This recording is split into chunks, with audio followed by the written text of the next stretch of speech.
We're going to hear from Tash, who is who's just turned her camera off. Whether she's going to come back in, I don't know. Here she comes. Who's based in Penrith, and is part of the Penrith players. Hello, Phil. Nice to see you. And as I said before, is in the middle of this amazing run and probably this whole backstory about how it came about. So Tash, let's just kick off by just telling us what is the play about before we get into how you put it together and who's in it. What's it about? Okay, so the play is an adaptation of a novel. It was a young adult series of novels. It's based in Victorian London. It's about a thief who, after a serious accident, is in prison, making up his mind of what he wants to do with his life. And he decides that he's going to fake his way to the top and become this upper class gentleman. So he has these dual identities. So his thief personality steals all the things that he needs for his gentleman personality to live the life that he desires. And what made you want to pick that book up and write a play from it? So I first read the novel when I was at school in 2003. It seems like less long ago than it is. And I'd read it. And then just recently in sort of 2019, I was on holiday. And you know, when you pick up a book to go on holiday and you think, oh, is that going to fit in my bag? Is that? So I picked up that book and I just happened to be reading it while I was on holiday. I thought, actually, I think this might look quite good on the stage. So when I came back from my holiday, I thought, oh, one ice dream. And then I suddenly decided one day to see if I could find the rights to the book, because obviously you need the rights to adapt things. And I found the author's email address on a random old website. And I just took a bit of a punt and emailed her. And she emailed me straight back pretty much and said, yeah, that's a great idea. So then I had to do something about it. So you had done this before? Have you written before? Have you written plays before? Only I'm sort of making my way through. So I started a master's degree in screenwriting, or writing for script and screen. So I was writing short films, and I'd written sort of monologues and short plays and things, but never actually completed anything of any great length. So this was the first thing that I'd completed that was full feature length. And did you, presumably, I think there's 12 characters that appear on stage at Penrith. And by the way, you said there was a really good crowd in last night. I think 70 plus came to see it, which must have been a nice feeling. Did you have someone in mind for sort of the main character or the main characters when you did it, or did you just then open up a casting, or how did all that work? So we sort of, Penrith Plays usually does the same sort of thing. So we open up a casting evening or a couple of casting evenings, get people along to read the script, see if they like it. It's actually got, I think, 25 characters in it. But I knew that we could never get 25 volunteer actors. So I doubled them up quite a bit. So we had people out to the theatre to read in. People were generally very positive about it. And then we had a casting evening, and I wasn't directing it at that point. So my partner was directing it, and he said, like, everyone was really great. So we're going to put everyone in it. Everyone that turned up, you're getting a part. Because you don't want to, exclude anyone that's tried really hard. So the only thing that we couldn't get an actor for was the main character of Montmorency, who's got quite a lot to say. And we just couldn't find anyone to play the part. So my partner, who was previously directing it, said, well, I'll have to be in it and then you can direct it. Which I'm not a director. I've had to make this up as I go along. So had you directed anything before? I did one last year, similar circumstances where we didn't have enough actors and he had to step in and then I had to direct it. But that was my first one last year, and it was quite simple because he'd mostly blocked it. He told the actors where to stand and what to do. So I was just coming in just to make sure that they did that. But this time was from scratch with my own work, which I don't know if that's more difficult because I've got an idea of how I think it should look in my head and how I've written it. But it's sometimes quite different. Putting people on the stage and being, well, actually, what I've written isn't quite going to work, so we're just going to have to improvise a little bit. But it's been a really interesting, sometimes quite stressful process. I can well imagine. When did you start rehearsing then? How long ago? It was 7 weeks ago. Okay, is that normal? Is that short? Is that long? We had one extra week that I snuck in. So it's usually 6 weeks at 3 nights a week, which is always quite interesting for a sort of community group, because everyone's got jobs. Much everyone's got a job to go to, so some people aren't available all of the time. But I think we made it work. And do you find that, you know, there's an appetite for this kind of stuff in your part of the world? I think it's sometimes quite difficult to persuade people to come and see something that's new. So that was another challenge that we faced, was going out and informing people about it and saying, I know it's new and I know you've never heard of it. People love to come and see the things that they know. So, you know, the Shakespeares are always really popular, and all the classics and things like that. But people are sometimes a little bit reluctant to go, you know, stretch themselves to that new thing. But word gets around. So we start off on the Wednesday night, and we only sort of had 39, 40 people on the Wednesday. But by Saturday, more people have told other people about it, which I think is really great with the community. Yeah. So hopefully by Saturday we'll have a few more. And what's it like, you know, if it's basically you've given birth to this thing, you've written it, you've directed it, and I'm assuming you sort of, do you sit in every night and sort of watch it all go out? Is that, how does that feel? You know, is that an easy thing to do? I've had to sort of step back a little bit, because I sort of handed it over on Wednesday and said, right, it's up to you now. Whatever happens, happens. So then I was sort of found myself sitting there going, well, that's not quite right. Something's not right over there. But then I had to sort of sit back and go, well, nobody else is going to know that. Only I'm going to sit there and know that that piece of set furniture is not quite in the right place. So I think you've got to, once you've been so involved, you've got to take a step back and say, right, this is how it is now. This is, and people were really appreciative. So when the audience come out and they say, oh, I really love this bit and this bit, and you think, well, actually, it didn't really matter about that tiny little blip in the conversation, you know. That must be a heartwarming moment when you hear someone, you know, at the end who perhaps doesn't know who you are, or that you've had such a core role in it, or sort of saying nice things about your piece of work. Yes, yeah. I always get quite embarrassed. So I was sort of gave myself something extra to do, because I didn't have enough to do as it was. Decided to do like a little raffle to distract myself from, because otherwise I'd be round the back going, right, well, now I need you to do this. And so I distracted myself by putting myself out the front. So I've been sort of interacting with people, and sort of not actively saying who I was. And people have been really, really lovely about the whole thing. They're loving that there's new things going on at the theatre, things that nobody's heard of. So the people that are coming are saying, actually, new things, that's so great. That's really, really positive. Well, I know there's one or two people that act, or certainly have acted on the call, who will sort of be responding to what you're saying, I think. How do the finances add up, Natasha? Because Penrith Players obviously is an amateur group. You know, does this make money? Does this break even? Do you make a loss on this sort of stuff?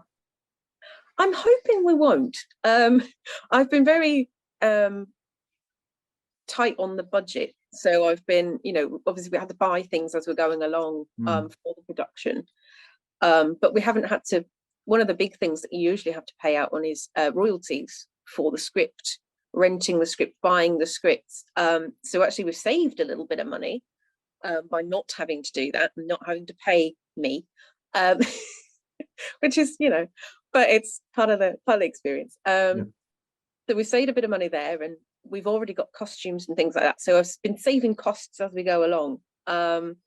So I think judging by the things that I've spent and the tickets that we've sold, I think we might make a little bit of profit, possibly. So I'm hoping it might not be, it'll not be an astounding amount, but we won't make a loss, I don't think. Yeah. Well, that's an amazing achievement. If anyone wants to chip in, by the way, and observe, challenge, question, just put stuff in the chat, feel free to do so. Would you do this again, Tash? Would you, have you got another one up your sleeve that you've got for next year or whatever? I have got a few sort of ones in progress. You never just have one on the go. I've got 2 or 3 that are sort of contenders. I'd like to not direct it again. I found that quite stressful. I'm not I'm quite an anxious person. Everything's got to be completely correct, otherwise it's not right. So I'll maybe give somebody else that job. But writing, yeah, definitely. I've got, tons of other ideas, half-finished things that are kind of nearly finished that need to be tweaked again. And I'd really love to do more adaptations, because it was just so yesterday the author of the novel came to see the play. Oh wow. Which was absolutely huge. I was completely Did you know that they were coming?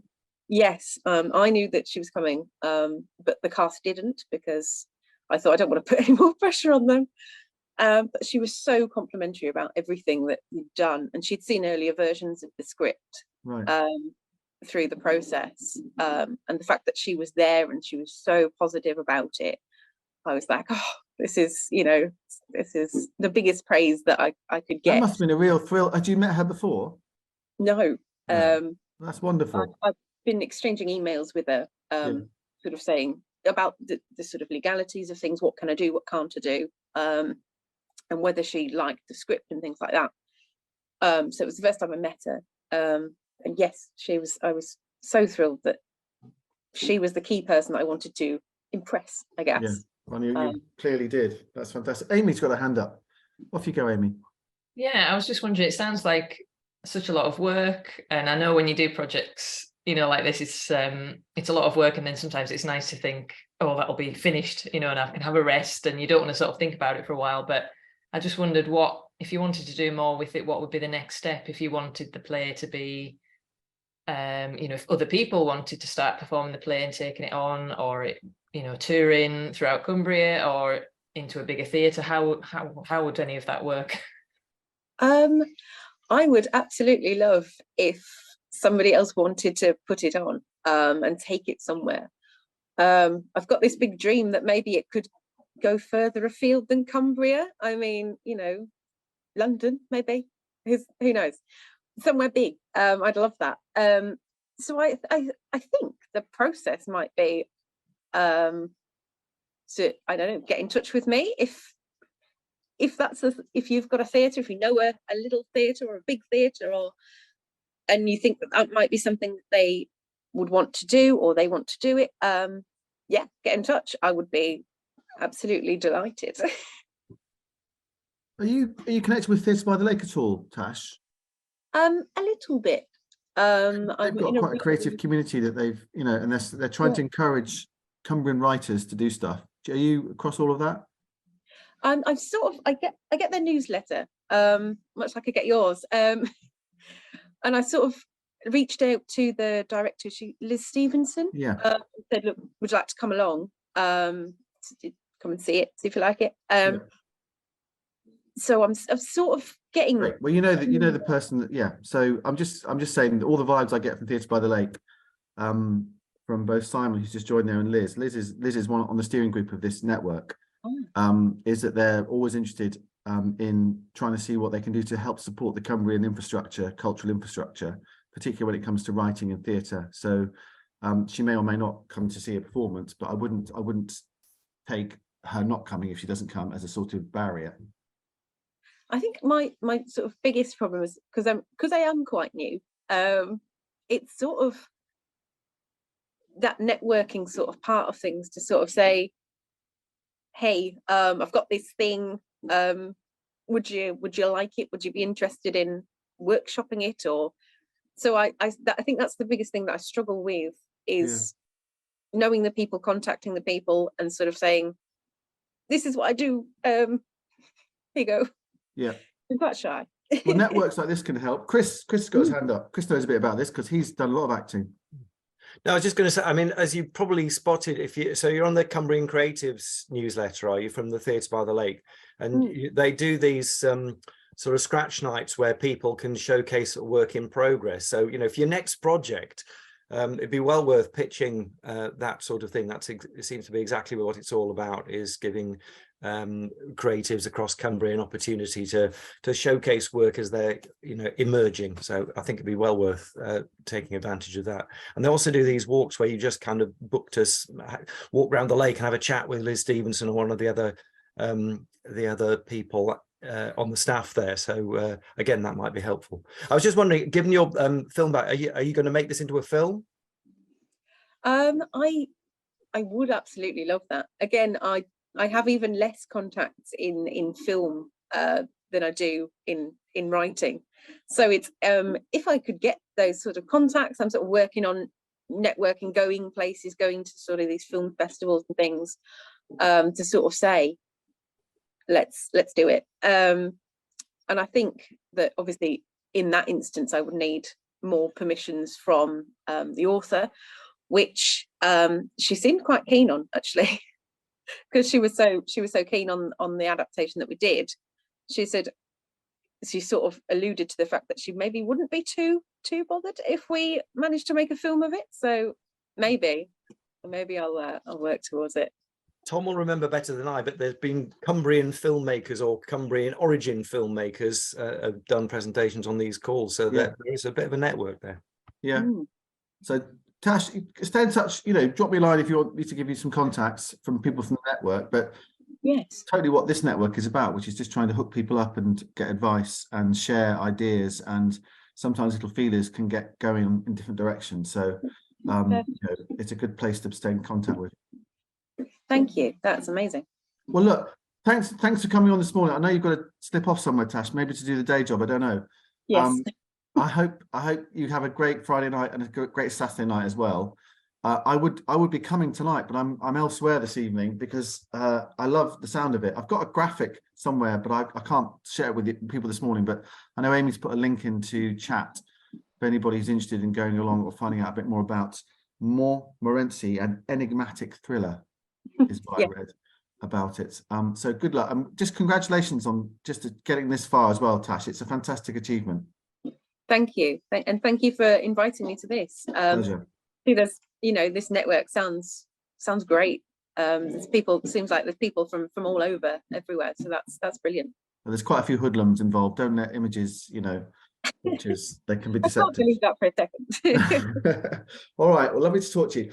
I just wanted to cross to Jay now, because Jay's boy, he's probably not a boy, has won something from the Cumbria Opera Group. Jay, tell us what's happened. So I don't know, some of you may remember Joe Davis from Cumbria Opera Group came and spoke and talked about some of the things they were doing, including their Cumbria Opera Festival. But as part of their endeavours to encourage opera in Cumbria, they put out a competition for young composers to set a short song to be sung by a mezzo soprano with a professional accompanist at their festival at the end of August, September. And I persuaded my son to enter. And they also said, if possible, to use something Cumbrian themed. And since I work some of the time at Wordsworth Grasmere, I suggested he looked at some of the lyrical ballads and poems. And so he did a setting of one of the two Tour Butterfly sections, and he was fortunate enough to win. So he's now being given some additional coaching by a lady called Jan from Royal Northern College Music, who's just helping him polish up the piece. Actually, she was quite happy with the piece as it was. She more wanted him to embellish it a bit more. He felt he was trying to be restrained, and she's encouraged him to get a bit more fancy with it, I think. Jay, hold that thought for a second. Jilly, before you disappear, and Chris, Do you want to just, Julie, you may know about the music event that the network is lining up for next week. But Chris, do you want to just tell us all, before Julie disappears, in case Julie does or doesn't know about this, about the music get-together that's been organised for next week for people involved in music in Cumbria? And Jay, you might be interested in this with your son's hat on as well. Yeah, well, Julie does know about it because she's co-facilitating. There you go. With Dave Camlin. So yes, they're there to not kind of formally chair, but just to make sure things run smoothly and kind of. So what's the purpose of it? So the purpose is that this is the first of what are intended to be a series of sectoral get-togethers. So people working in the same kind of area of arts and culture, just CACN giving them an opportunity to gather across this very geographically challenging county to discover what's going on and what's being done by people sort of in similar roles and similar interests. So whether it be just full-time professional performing musicians or people who are teaching music, and across all genres, from classical to folk to rock to whatever, but obviously there will be some shared interests, some common challenges perhaps, and it's an opportunity for people to air those and hopefully discover what's going on and maybe come up with some solutions, or at least identify issues that possibly CACN might be able to help address. Yeah, it's a forum for people within that particular genre. So Julie and Dave Camlin will be facilitating the first one next Wednesday. Julie, do you want to add anything to what Chris has said? I think it's a brilliant idea. I mean, it's just what we need. It just feels like, as in the music sector particularly, you're just reinventing the wheel every time you try and do something. So much of your energy is just to get to that, on the first step of the staircase, really. And I think it'd be really interesting to invite people along who haven't been involved in those sort of discussions as well. So what will be a good outcome of the meeting? Well, one thing would be being joined up. Just knowing people, knowing who's out there. Being joined up, that whole thing about collaboration. The brewery thing for the Westmoreland and Furness launch, the biggest thing was about collaboration, and I just feel you can't talk more about that than you need to talk about that as much as possible, because that is the cue, not to be competitive, to be collaborative. It's in everybody's best interests. Chris, do you want to pick up anything there? Yes, I mean, in a way, the best outcome of it will be that everybody decides they want to have another one. We're intending this to be a series, but if kind of three people turn up and go, can't be bothered, but hopefully there is a kind of critical mass of people joining there, and there is a lively discussion, and people by the end go, yeah, definitely we ought to do this and do more of it. Okay. And yes, please do spread the word to anybody. I mean, if you're working in the music sector, definitely to all your contacts. If you're not, people that who are musicians or active in that area, please spread the word. It's absolutely free for everybody to join. Just drop Amy an email at hello@cacn.co.uk to be given the joining details. And there's blurb about it on all the social media accounts and in the newsletter, I think, as well. And before we go back to Jay, just to finish off the story about his clever son, Chris, there's ambitions to do other genres of arts and culture, aren't there? Yes, the next one will be theatre. Towards the end of June, we're just pinning down a date. Stephanie Street will be one of the co-facilitators there, and possibly Liz Stevenson or Amy from Theatre by the Lake. So theatre is the next one, and then visual arts and craft will follow that fairly shortly. Okay, so, great. And that's something that came out of the survey that we ran earlier this year about what do people want to get from the network, and those genre get-togethers, I think, was one of the ideas that came out of it. Jay, sorry, I cut across you because I knew we were about to lose Julie. Was there anything else you wanted to mention about your boy and the opera competition? Just come off mute, Jay, or sing us a song. Just that I see that we've put the link for the Cumbria Opera Group Festival into the chat. There's lots of really great stuff going on. Ends up on the 2nd of September in Kendal Town Hall with George Needham and Georgia May Ellis as the mezzo soprano, and they'll be doing a show of was it Wordsworth to Ransom, Cumbrian Poets, Composers and Opera Makers, and it gets the premiere of my boy's bit of writing. So how exciting. That's fantastic. I went down to meet them actually about 3 or 4 weeks ago. I went to meet the Cumbria Opera Group, who were rehearsing some shows they were doing earlier this year, earlier in the summer, because I'm going to make a little podcast about it ahead of the material they're doing in the autumn, fingers crossed. And it was really interesting to see opera people at work and sort of go from chit chat and bottles of water in their casual clothes to sort of singing this amazing music. And also to hear Joe as a director, and there was another person directing this particular piece, you know, working with them in choreography, because opera's obviously lots of stuff. It's singing, it's theatre, it's dance sometimes. It's really interesting. So it's a world I don't know much about, so I find it fascinating. So anyway, congratulations. What's your son's name, Jay? Robert. Robert, fantastic. Robert Anson? Yeah. Look out for that name, everybody. Robert Anson. Yes.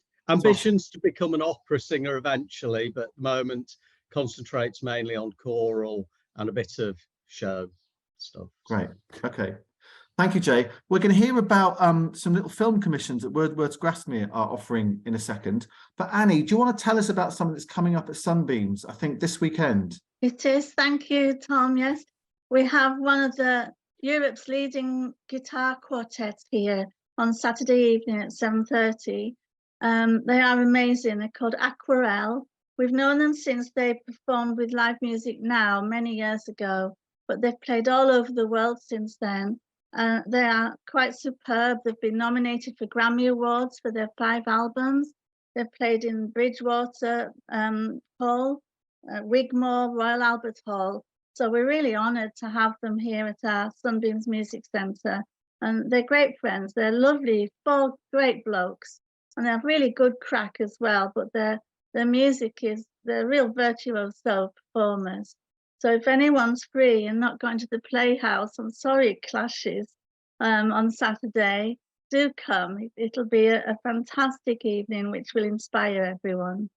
And is it raising money for Sunbeams, Annie? It is, yes. We're having a series of 12 events this year to celebrate our 30th to 31st anniversary. So it's blooming hard work. 1 concert's enough, but to do 12 is massive. And it's all to raise money towards our music therapy for all our people. We started a lot more, 4 workshops a week now for people with dementia, which is fantastic after COVID. We're so thrilled. But we're getting more and more referrals for our children and young people as well. So yeah, they're really important, these concerts. Right. They've got such an impact in the community and people are very supportive. So love to see new faces. I know the details are in the Cumbria Arts and Culture Network Facebook group because Amy's put them there. So thanks, Amy. I am a dinosaur, so thank you so much. Good luck with it. Good luck with it, and I hope it's a great evening. Right, let's cross then to the Wordsworth Grasmere filming commission opportunity. I think they're calling them micro commission, something like that. But Kate, I think you know a bit about this. I do, because a part of my day job is with Wordsworth Grasmere, where I spend some of my time. And so Jeff Cowton, who's the head curator, principal curator, has asked me to mention this. And there may not be that many filmmakers with us today, so please spread the word on behalf of Wordsworth Grasmere. They have a really interesting exhibition. It's their special exhibition for summer for 2023, and it's called To the Lakes, and it's about understanding what it was like to visit the lakes when tourism in the lakes first began. So in the 18th century, it's about taking visitors back to those early tourists to the lake. And the exhibition itself is really interesting, and I would heartily recommend a visit to Wordsworth Grasmere to see it. It's a small but perfectly filmed exhibition that's really full of interesting and funny insights about what it was like to visit the lakes back in the 18th century and into the 19th century. But as part of this project, the To the Lakes exhibition, they are commissioning 3 short film commissions for Cumbrian filmmakers. And those are to record and document film 3 walks. So they are re-walking 3 routes up 3 fells in Cumbria, following the steps and the first-hand accounts written at the time, at the turn of the 18th, 19th century, by people who went on those walks and wrote about them. So the 3 walks that they are going to do and want filmed are a walk between Keswick and Grasmere via Helvellyn, which was made by Samuel Taylor Coleridge on the night of the 31st of August 1800, and I mean during the night. It was done by moonlight. So that is a really long, that's a 30k walk. By anybody's standards, that's quite a hike. The second walk is the ascent of Skiddaw, following the account of Anne Radcliffe, who made the walk in 1794. And that's sort of 4.5 hours to the summit. And then the third walk is a shorter ascent of Helm Crag in Grasmere, made following the footsteps of Captain Joseph Budworth, who made the walk in 1792 after a large meal at the Red Lion in Grasmere.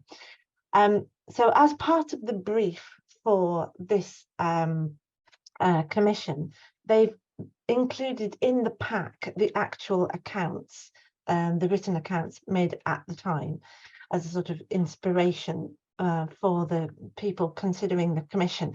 And even if you're not interested in the commission, I'd really recommend having a look, and Amy has typically put it there in the chat for you to look at, because the accounts are fascinating. And so the team at Wordsworth Grasmere will be rewalking those walks, and the commission is to film and document those walks. They're £1,000 each, the commissions, and you have until the 7th of July to apply for them. You've got to be able to do the walks on the date that are specified, because they are trying to walk them on exactly the same date as they were originally undertaken. So that's very specific, and you've got to be able to do the walk, obviously. But they really do want to reach out to the widest range of filmmakers who are based in Cumbria. So please have a think. Who do you know who might be interested in this? It's a really great opportunity, for a young person, for somebody who might not normally have thought about this kind of thing. Wordsworth Grasmere are always really keen to hear from the widest range of people, not necessarily the usual suspects. So please get in touch. All the details are in the brief, which Amy has linked to there. Does the university have a sort of filmmaking department? I don't know. I imagine Sue, I'm looking at Sue might know the answer to that question. It used to, Tom, because Right. that's where I did my degree, but I think it's Right. all kind of coming to an end, but I'm not sure. So if you're a young person in Cumbria sort of making films or trying to make films, where do you, is there anywhere in Cumbria that you might study, or do you have to go out of the county these days? There's a few alumni, Tom, but when the course was running well at Cumbria University, a number of postgrads set up small companies, 2, 3, 4 operator companies. And certainly Cumbria Wildlife Trust has worked with a couple of different ones very, very successfully. So I think that might be the next best thing, because I get the sense that what's happening at the university is shaky at present, but it has been very, very good until recently. But that my first protocol would have been Brampton Road campus, Uni Cumbria, the wildlife media photography course as a gateway to others. But certainly they could help us perhaps signpost those. For example, Terry Abraham's apprentices both came out of that course, Paul Bacon and Nathan, who graduated with first 2 or 3 years ago. So I think there are definitely Cumbrian creatives who perhaps don't link in yet, because at very early career stages, but are very, very accomplished. It'd be good to try and get the message out somewhere, wouldn't it, Sue? Yeah. Kendal College also had, I don't know whether it still does, a strong filmmaking department at which Don Bush taught. He's made lots of films in the area. Don't know whether anybody knows about Kendal College. No. Hey, we need to try and get the message out to these sorts of people, don't we? Somehow, I don't know what capacity, whether it's our role to do that. I don't know, but it's interesting to hear of the different sort of corners where this could be of interest. Bill. Yeah, I know Ed Cooper and Debbie and Paddy Sweeney are working. They teach digital filmmaking at Carlisle College, and Ed's at the University of Cumbria. Whether there'll be students around over the summer, I don't know, but I can pass the word on to them. Please do, Phil. And if anybody would like to be put in touch with Jeff Carton directly to make suggestions as to who we can reach out to, then let me know. You're right, Signal Film will have people who are interested. I will put all these suggestions to Jeff in an email after this session, so please get in touch with any further ideas. Excellent. Okay. Thank you for letting us know about that, Kate. I know Jeff just called you or messaged you this morning, so great to get that out there. Can I pick up on something else whilst I have the mic, as they say? I'll just mute myself 1 second. Yes, you do that. In the chat, Virginia Taylor, who's just had to nip off to another meeting, has mentioned the Westmoreland and Furness UK SPF Shared Prosperity Fund money, which has just gone live. The pot of money has just opened, and there are a whole range of calls, including one for culture, and by call I mean pot of money, gone live.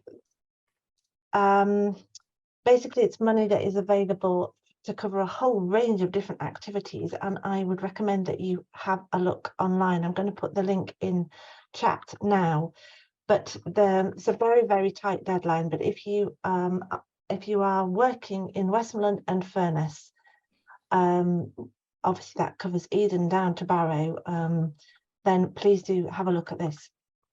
I'll put it in the chat now. Thank you. Quite big money, isn't it? 50 grand or whatever.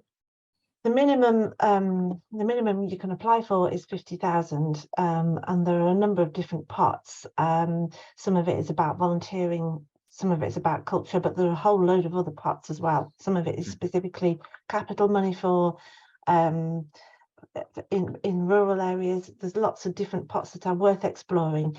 You never can tell. Okay. Emma, can you still hear me, or are you now driving a car and you can't really talk? No, I can talk. I'm hands-free. Okay. How you doing? I'm just picking up on your note that you put in chat about you'd like to chat to someone who coordinates events because you play your music to silent movies, etc., etc. Tell us a bit more about that. Yeah, I've been writing music now for about 2.5 years. I'm in Manchester at the minute, currently recording. It's exciting times, you know. I never thought I'd do music. I've only been playing an instrument 3.5 years, but it's been very therapeutic for me. And I've always wanted to be able to bring the art and the music together into one performance. So what I've done is I've created 7 silent movies of my artwork, which tells the story in the lyrics of the music that I play to it.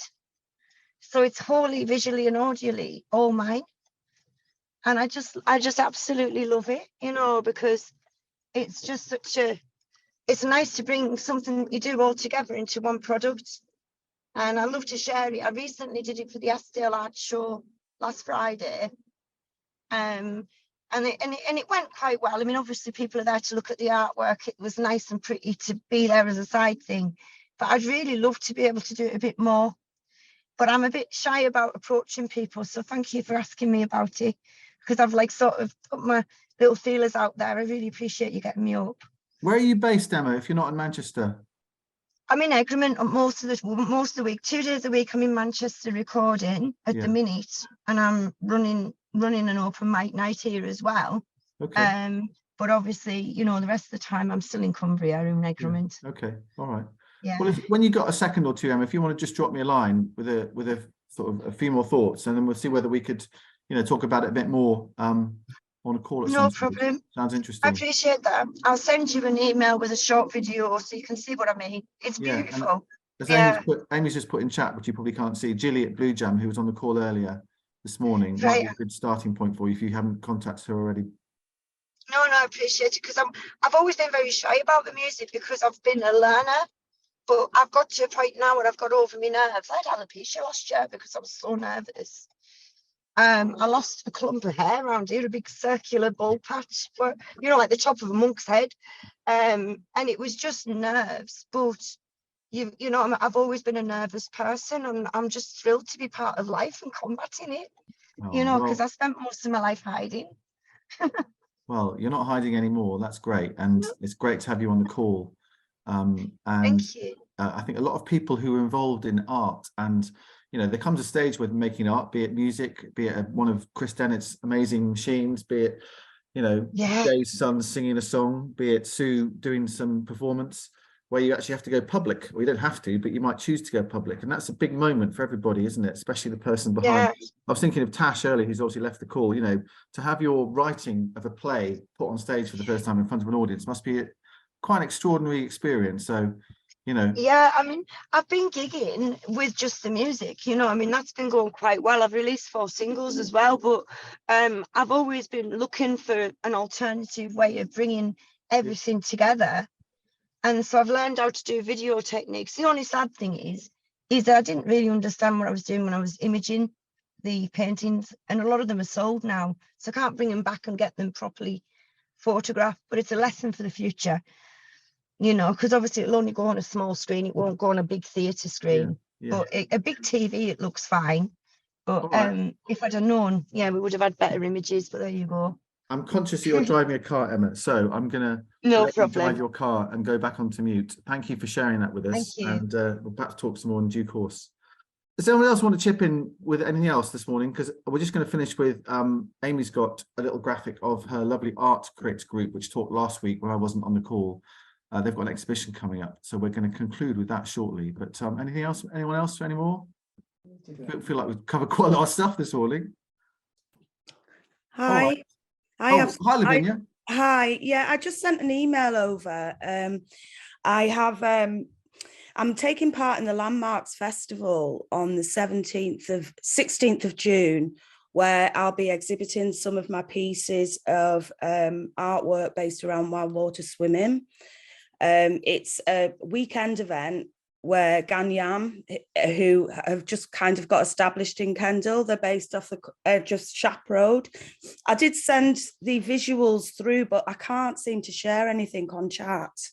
So it would be great if anybody could attend that. That would be lovely. There's going to be craft stalls, DJs, and all that. Have you got a little press release or anything for that? I have. I've emailed it over to you, Tom. All right, well, so that's probably...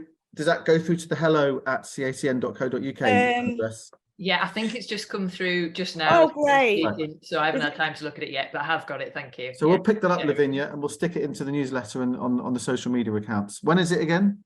It's the 16th to the 18th of June. Okay, so next in a couple of weeks or so. Yeah. Thank you. Good luck with that. That sounds great. Thank you. All right. Well, let's just conclude then with Amy. Tell us about your exhibition. Right, I'll have to get the poster up so that I don't tell you all the wrong dates. Yeah, so it's coming up next week. We'll be installing. It's kind of a group exhibition with my crit group, who some of you, if you were here last week, you'll have heard a bit more about that. So it's quite mixed. It's got a big range of different types of mediums, different types of artworks. We've got some lovely painting in there, some ceramics, a bit of sculptural work, some video work. So it's a real mix, and we all kind of work in different mediums. And kind of the theme of the exhibition is, it's actually called Material Process. And it is kind of highlighting the fact that we all work in different materials, and so it's sort of weaving those together. So it's at the People's Gallery, which is within Kendal Museum. It's free, and it runs from the 8th of June to the 1st of July. And the museum itself is open Thursday to Saturday. So yeah, come along and see it if you're down at Kendal. This artwork here is from Susan Young, and she works in lots of different mediums. But it's just going to be lovely to see it all come together, because sometimes when you've got group exhibitions, it's quite difficult to find a common theme and to sort of pull it all together. But I think we're going to do a good job of it. And there is other stuff to see in Kendal at the minute. I think there's some interesting stuff on at Cross Lane Project. So yeah, make a little day of it. Thank you very much, Amy. That looks great. And one other thing we're just going to reflect upon this morning, and by the way, next week we're going to have Rian from Lakeland Arts talking about the Abbott Hall reopening, which has just taken place in Kendal. So she's going to reflect on the first few weeks of it and tell us about how that's been going. But Chris, just share with us the training that the network organised about fundraising. How did that all go in the end? It went really well. Don't think anybody on this call was at any of the three one-day sessions that we set up with Christina Poulton, who was a fantastic trainer. I've sent out feedback forms to people who were on the course, and those that have come in so far have been, I think, universally, well, couldn't be better, really. Yes, lots of 5-star ratings for various elements of the course, and so people seem to have been really gained a lot out of it and sort of been inspired, and their confidence in approaching fundraising has been increased. And there was a real spread of people there, from sort of people working in libraries who'd never done any fundraising but were now kind of being asked to try and attempt that, to people from Tully who actually quite seasoned fundraisers but wanted to increase their knowledge and kind of get some more tips. So yeah, really did what we were setting out to do. And the aim is to use these as the sort of to sort of seed fundraising self-help groups, if you like. So CACN is going to be looking to set up fundraising hubs, probably 3 around the county, which will give people the opportunity to come together. Again, people kind of at all levels, from kind of individual practitioners with little or no experience of fundraising and professional fundraisers from NPOs, get them to come into clusters and periodically be able to exchange experience, share learning, share tips, and support each other. And who knows, kind of develop some collaborative projects and collaborative funding bids. So that is the aspiration. Great. Okay, that sounds lovely. Thank you very much, Chris. And great that it was good. I've just had a note through from Carol at the Sedbergh Book Festival. Hi, Tom. As you see, I missed the talk. I just ran out of time yesterday as I had to suddenly rush off to collect my speaker from the station. The festival week is the 19th to the 24th of June, so I could do any other Zoom you have that fits. So we might try and get Carol back before that 19th of June to get to know about Sedbergh, because we don't do much about Sedbergh. And actually, it's a really cultural place, and it's a wonderful place. It's one of my favourite places in Cumbria, actually, one of my favourite towns. Okay, I think, are we done? I think we're done. Are we done? I think we're done. Can I just say how great it is to hear about all these different things going on, and there's some really good examples of things that have their roots in the Cumbria Arts and Culture Network, where people have found out about opportunities through the Arts and Culture Network. So a little bit low to sing our own praises, but sometimes it's important to shout about what you're doing. And I know that, for example, things like the People's Gallery at Kendal Museum, the opportunity to go and show work there has its roots in the Arts and Culture Network, and the call came through the Arts and Culture Network. So it's all good stuff, and it's great that people are keeping in touch and creating, opportunities together through this. I'm going to be much more overt than Kate's just been. I'm going to say to you, if anything's happened that you have, that the network has helped make happen for you, through a contact, through something on one of these meetings, through some training, through something on social media, we need to know about it, because it helps build the case for how we can continue to get a bit of resourcing to keep this network going. So in due course, but why not today or this week, if you can reflect on anything that's happened that has helped you find out about something or do something because of this network, please can you let Amy know, hello@cacn.co.uk, because we are trying to be a bit more organised in building the case for why this network matters. So please reflect and share anything that you can think of in due course. And as Amy says, there'll soon be a survey to get that feedback, but informal is good as well as formal. Right, thank you, everybody. It's been really interesting this morning. I wasn't quite sure what was going to happen, but it's happened, and it was interesting. And it was great to see you all. Enjoy the sunshine. I think this is around with us until the start of next week, at least, something like that. So I hope it goes well for you, Annie, at the concert. And I hope that we all have a nice weekend, and we'll catch you again very soon.